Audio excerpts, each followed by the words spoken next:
You could use a plethora of unflattering adjectives to describe the people who like this kind of game. And you know what? I'm fine with that. In fact, there isn't much I wouldn't be fine with while playing this game. You want to kick me in the face? Fine, whatever. Just don't stand in front of the television. Don't ruin my view of the bouncing bosoms. There's something beautiful about bouncing bosoms. I think it's the bouncing.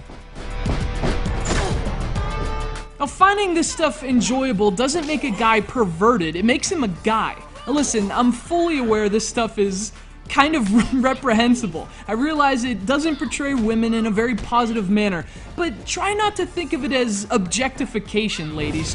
Think of it as admiration. We like to see you the way nature intended you to be seen.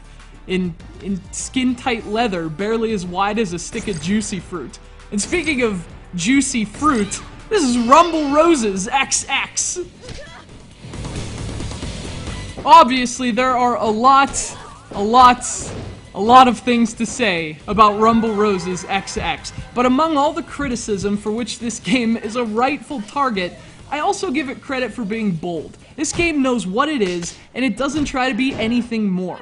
Rumble Roses XX is a male chauvinist exhibition of jiggle and wiggle, an unapologetically sexist game in a society where unapologetic sexism is unacceptable. And Rumble Roses XX is perfectly fine with being unacceptable. I'm not saying that's defensible, but at least it's unafraid to be exactly what it is. At least it has moxie and really great boobs. And speaking of which, that's the jiggly foundation upon which this game is built. For the purposes of categorization, Rumble Roses XX is a wrestling game. It also runs on a modified version of the SmackDown engine if you want to get technical about it. The thing is, none of that really matters in the slightest. This is a game about watching sexy women touch other sexy women in a borderline pornographic manner. I mean, honestly, I can't tell if this is wrestling or some kind of fetish video. Note that I said this game is about watching sexy women too. This game is much more concerned with what you're seeing than what you're doing.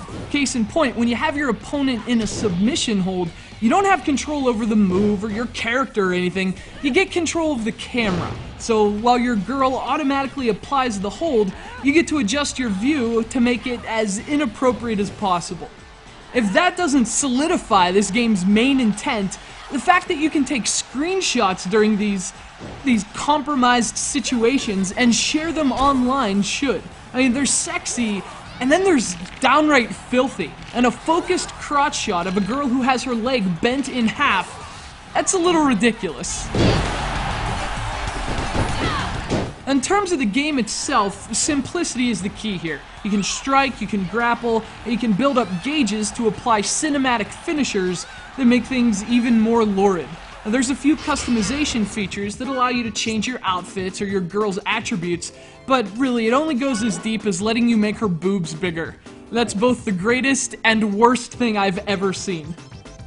Rumble Roses XX is a very thin game, but it's busty in the areas it needs to be. The graphics are great, which is frankly to be expected from a game that's basically just interactive eye candy. And there's some clipping, but there are also boobs, so, you know, you probably won't notice anything other than the well-done character models, and they are very well done.